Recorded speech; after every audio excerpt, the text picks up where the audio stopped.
دنیا میں بھی صدیق اکبر کا نمبر اول ہے، اور اگر عالم ارواح میں جائیں گے تو وہاں بھی صدیق اکبر کا نمبر اول ہے، اور اگر قبر میں جائیں گے تو دیکھیں گے کہ نبی کریم سے سب سے پہلے ملنے والے وہ بھی صدیق اکبر ہیں، اور غار میں بھی صدیق اکبر ہیں، اور نبی جب ہجرت کر رہے ہیں تب بھی صدیق اکبر ہیں۔ اور تاریخ دمشق اس کی جلد نمبر 13 صفحہ نمبر 69 پر ہے کہ حضرت صدیق اکبر جس دن پیدا ہوئے دنیا میں تشریف لائے تو اللہ تبارک و تعالیٰ نے قسم کھائی، وعزتی، میری عزت اور میرے جلال کی قسم، آج روئے زمین پر جو بچہ پیدا ہوا ہے، جو بھی میرا بندہ اس مولود یعنی صدیق اکبر سے محبت کرے گا اسے میں جنات عدن میں داخل کروں گا۔ صدیق اکبر کی شان، وہ صدیق اکبر کا مرتبہ اللہ نے پیدا ہوتے ہی دنیا والوں پر تعریف فرما دیا کہ یہ جو آج رات بچہ پیدا ہوا ہے، جو بھی اس سے محبت کرے گا میں جنات عدن کے اندر اس محبت کرنے والے کو داخل فرماؤں گا۔ اور آپ دیکھیں کہ اللہ تبارک و تعالیٰ نے جو اپنے محبوب کا یار چنا ہے، اس کو اللہ نے اسلام سے پہلے، اسلام سے قبل بھی، زمانے جاہلیت میں بھی اللہ نے اس کو ہر طرح کے عیب، ہر طرح کی برائی سے پاک و صاف رکھا۔ شراب کا دور دورہ، جہاں چوریاں کرنے پر لوگ فخر سمجھتے ہوں، زنا کاری کرنے پر لوگ فخر سمجھتے ہوں، اور قتل و غارت گری ان کا شیوا ہو، اور شراب نوشی صبح و شام کرتے ہوں، اس عالم میں بھی، اس ماحول میں بھی حضرت صدیق اکبر کی ذات وہ ہے کہ انہوں نے نہ بتوں کو کبھی پوجا، اور نہ بتوں کی کبھی زیارت کی، اور نہ کبھی آپ نے شراب پی ہے، نہ کبھی چوری کی ہے، بلکہ ہر طرح کے عیب اور ہر طرح کی ناپاک چیزوں سے اللہ تبارک و تعالیٰ نے صدیق اکبر کو محفوظ رکھا ہے۔ وجہ کیا ہے؟ اپنے محبوب کا یار جو بنانا ہے۔ اور اللہ کے نبی نے بھی اعلان نبوت نہیں کیا، اس وقت اللہ تبارک و تعالیٰ کے نبی کے جو دوست بنے ہیں وہ صدیق اکبر بنے ہیں، کیونکہ حضرت صدیق اکبر 2.5 سال چھوٹے حضور سے، اور اللہ کے نبی 2.5 سال بڑے ہیں، اور یارانہ خوب تھا کیونکہ حضرت صدیق اکبر بھی تاجر تھے، اور حضرت خدیجہ کے مال سے حضرت اللہ کے نبی بھی تجارت کرنے جاتے تھے، اور مکے کے اندر تجارت کرنے والے یعنی تجارتی لوگوں کا ایک الگ محلہ تھا، اس محلے میں اور اس بستی میں وہی لوگ بستے تھے جو تاجر تھے، تو اللہ کے نبی بھی اسی محلے میں اور صدیق اکبر بھی اسی محلے میں۔ اور آپ دیکھیں کہ جو صبح و شام جس کا یارانہ ہو، حضرت صدیق اکبر صبح و شام حضور کے ساتھ رہتے۔ ابھی اللہ کے نبی نے یہ نہیں کہا کہ میں اللہ کا نبی ہوں، دوستی مراسم، دوستانہ مراسم ہے، اور اسی وقت ایک روایت یہ ہے کہ صدیق اکبر یمن کے اندر تاجر بن کر گئے، تجارت کا مال لے کر گئے، اور ایک روایت یہ ہے کہ ان کے شام میں آپ گئے تو بحیرہ راہب جو بڑا عالم تھا، یہودیوں کا بہت بڑا عالم بحیرہ راہب، اس نے دیکھا حضرت صدیق اکبر کو، اور صدیق اکبر کو پاس بلایا کہ یہاں آؤ، قریب آؤ، اور آ کر پوچھتا صدیق اکبر سے کیا تم مکے کے رہنے والے ہو؟ تو صدیق اکبر نے جواب دیا ہاں میں مکے کا رہنے والا ہوں۔ پھر پوچھا اس بحیرہ راہب نے کیا تم مکے کے اندر قریش سے رہنے والے، قریش کے ہو، قریش سے تعلق رکھتے ہو؟ صدیق اکبر جواب دیتے ہیں ہاں میں قریشی بھی ہوں۔ پھر آگے سے پوچھا کیا تم تیمی ہو؟ تو کہا ہاں میں تیمی بھی ہوں۔ پھر کہا کہ ہوشیار ہو جاؤ اور باخبر ہو جاؤ کہ تمہاری دوستی اور تم سب سے پہلے اس کی تصدیق کرنے والے ہو جو تمہارے شہر مکے کے اندر نبوت کا دعویٰ کرنے والا ہے۔ تو کہا اچھا۔ پھر حضرت صدیق اکبر نے کہا تمہیں کیسے پتا چلا کہ میں ہی وہ ہوں؟ تاجر تو بہت آتے ہیں یہاں پر، تجارت کرنے بہت لوگ آتے ہیں۔ تو کہا پہچان بتاؤں؟ کہا بتاؤ۔ تو کہا اس راہب نے کہ اپنا پیٹ اٹھاؤ، پیٹ سے کپڑا اٹھاؤ۔ حضرت صدیق اکبر تھوڑے سہمے، بولے یہ کپڑا کیوں اٹھاؤں؟ بولے علامت پوچھ رہے ہو نا تم، یار غار کون بنے گا؟ سب سے پہلا تصدیق کون کرے گا؟ اور کون سب سے زیادہ قریبی اس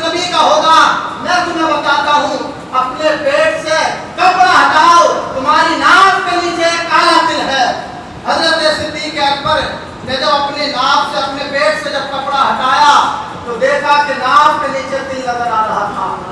اور حضرت صدیق اکبر ساری باتیں سن لی وہاں پر.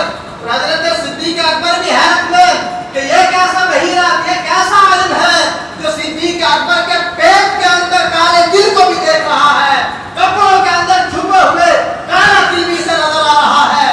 تو حضرت صدیق اکبر کی ایک نشانی اور بتائی کہ تمہارے بائیں ڈاک پر بھی ایک نشانی ہے، جا کر دیکھ لینا، کیونکہ وہ شرم کا حق نہیں سکتی تھی وہاں پر.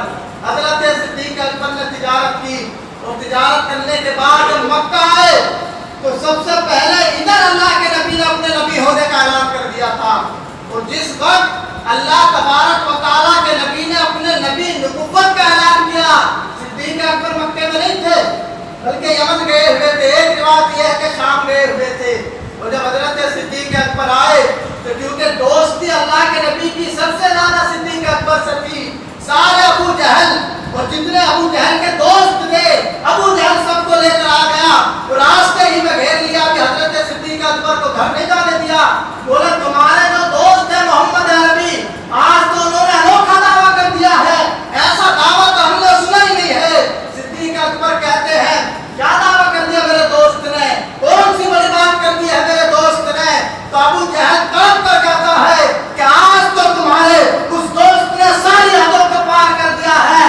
آج تم اپنے آپ کو نبی کہہ رہا ہے اور کہہ رہا ہے کہ میں اللہ کا نبی ہوں، اور یہ تمہارے سارے معبود جھوٹے ہیں، ایک اللہ کو مانو. تو حضرت صدیق اکبر کیونکہ یمن کے اندر دیکھ آئے تھے، سن آئے تھے ہونے والا کیا ہے مکے کے اندر، تو کہا اچھا میرے دوست نے ایسی ایسی باتیں کہی ہیں. حضرت صدیق اکبر نے ابو جہل کو تسلی دے دی، میں جا کر بات کرتا ہوں، دیکھتا ہوں کیا معاملہ ہے. اللہ کے نبی کے پیارے محبوب حضرت صدیق اکبر اپنے گھر نہیں گئے، کیونکہ ادھر حیرت انگیز بات خود دیکھ کر آئے تھے، سن کر آئے تھے. دورے دورے اللہ کے نبی کے گھر گئے، اور اللہ کے نبی جب اپنے کاشانے سے نکل کر آئے تو کہا کہ صدیق اکبر کیا بات ہے، کیسی جلدی کا ہو. کہا سنا ہے آپ نے اپنے نبی ہونے کا اعلان کر دیا ہے. اللہ کے نبی فرماتے ہیں کہ اے صدیق کیا تم اس پر یقین نہیں لاؤ گے، کیا تم تصدیق نہیں کرو گے میری؟ ہاں میں نے اپنے نبی ہونے کا اعلان کیا ہے.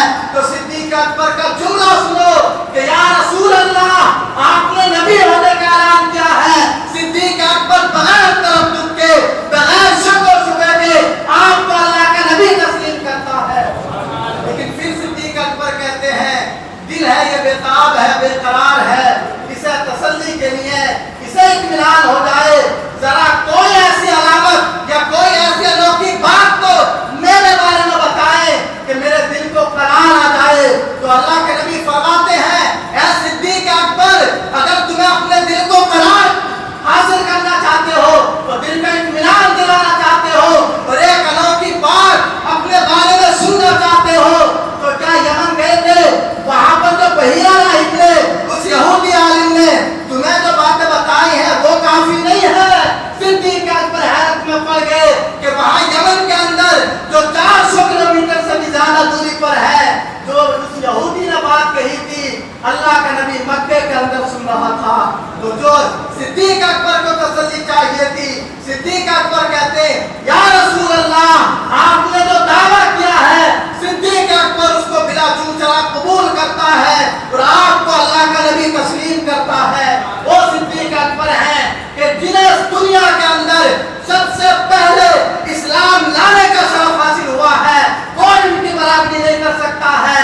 جو ایمان اللہ نے صدیق اکبر کو عطا کیا ہے، جو اسلام سے اللہ نے صدیق اکبر کو نوازا ہے. حضرت عمر فاروق اعظم کہتے ہیں لو خذنا ایمان و بی بکر بے ایمان اہل الارض لرجح بہم. اگر ساری دنیا کے لوگوں کا ایمان ایک پلے میں رکھ دیا جائے، صدیق اکبر کا ایمان ایک پلے میں رکھ دیا جائے، صدیق اکبر کا ایمان ساری دنیا کے لوگوں کے ایمان پر بھاری پڑ جائے گا. ہے کوئی ایسا ایمان والا کہ حضرت عمر فاروق اعظم کہتے ہیں کہ ساری دنیا کے لوگوں کا ایمان ایک طرف اور صدیق اکبر کا ایمان ایک طرف، پھر بھی صدیق اکبر کے ایمان کی برابری نہیں کر سکتا ہے. کیوں نہیں کر سکتا؟ صدیق اکبر ہی تو ہے کہ جنہوں نے بغیر چوچرا کے اللہ تبارک و تعالیٰ کے نبی کو نبی مانا ہے. اور پھر